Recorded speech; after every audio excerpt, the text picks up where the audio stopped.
Welcome to the Labor and Delivery Simulation game. In this game, you will play a 12-hour shift as a resource nurse. You are in charge of taking care of your patients and staff as you normally would on a labor floor. This window shows the entire board. In the top right corner, you will see a clock showing the time of day and a counter showing how many people are in the waiting room. On the left, you will see the main board, which represents the state of the floor at any given time. Each row represents a room. Information is displayed about each room and the patients in the rooms. For example, Jones is in room 10.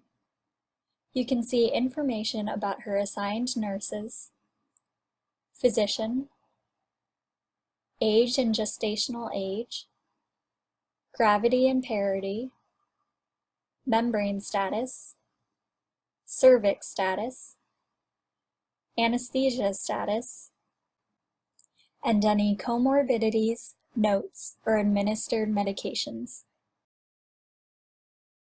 On the right, you will see a panel with multiple tabs which displays extra information. The first tab is the activity log. It displays a history of the key actions and events that have happened so far. You can filter the log to show actions and events regarding an individual patient or all the patients.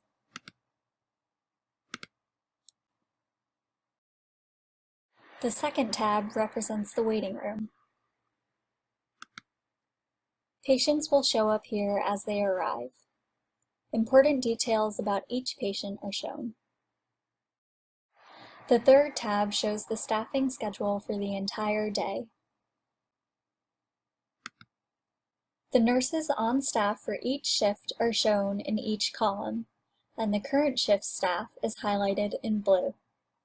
You are the resource nurse. You will have 2 triage nurses, between 8 and 12 general nurses, 1 nurse on call, and 1 to 2 scrub techs. The fourth tab shows the state of antepartum and postpartum. You can see all the antepartum rooms and the patients in those rooms, in addition to the number of open beds and patients waiting to be discharged on antepartum and postpartum. You can also see the NICU occupancy here. The last tab shows your scheduled procedures for the day. Cesarean sections can be scheduled every 2 hours starting at 8 a.m., and up to 3 inductions can be scheduled at both 8 a.m. and 8 p.m. Now we'll show you how to interact with patients that arrive on the floor. When a patient arrives, a beeper sound will play, the waiting counter in the top right-hand corner will blink, and the patient will appear in the waiting room tab.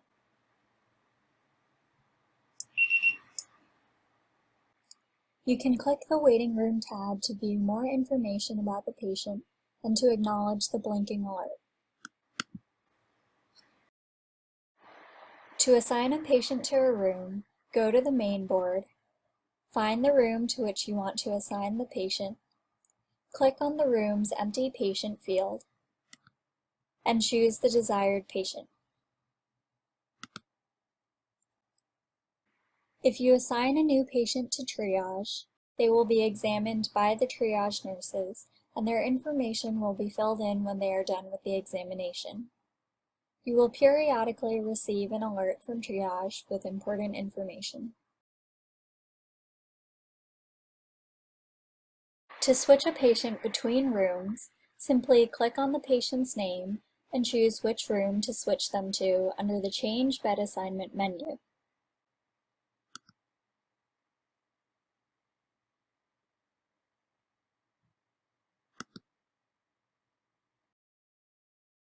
You can also move the patient to antepartum, postpartum, send them walking, send them home, clear them from their room, or request clinical interventions for the patient here. To assign a nurse to a patient, click on that patient's nurse assignments column and choose which nurse you would like to assign to which role.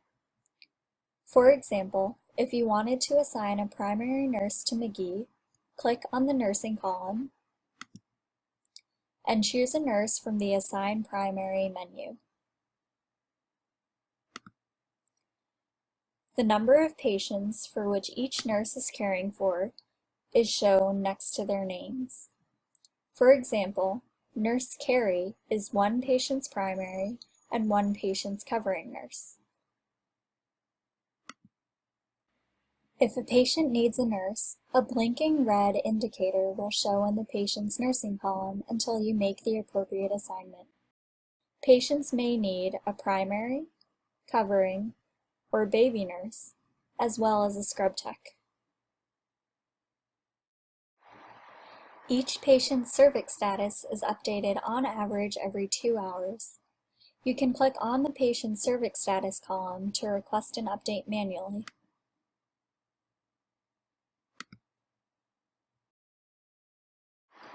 You can also manage your nurses, rooms, and scheduled procedures for the day. To interact with your nurses, go to the Staffing tab.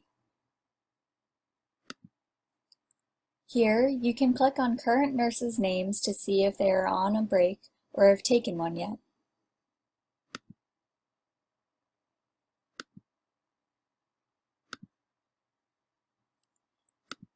You can also give a nurse a break or call them back from one.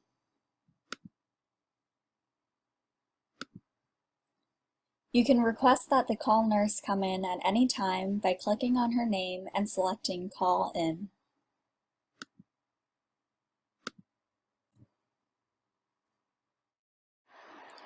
To interact with the rooms on the floor, go to the main board and click on the status column.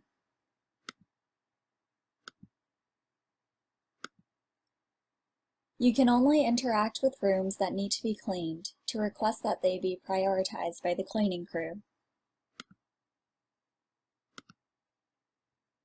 In this example, room 9 will be cleaned after the crew is finished cleaning room 5.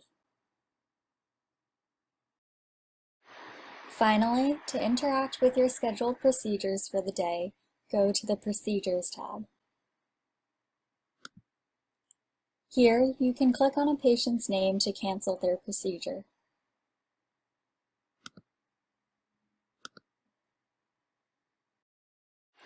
With this information, you will be able to take care of both your patients and staff during their shift.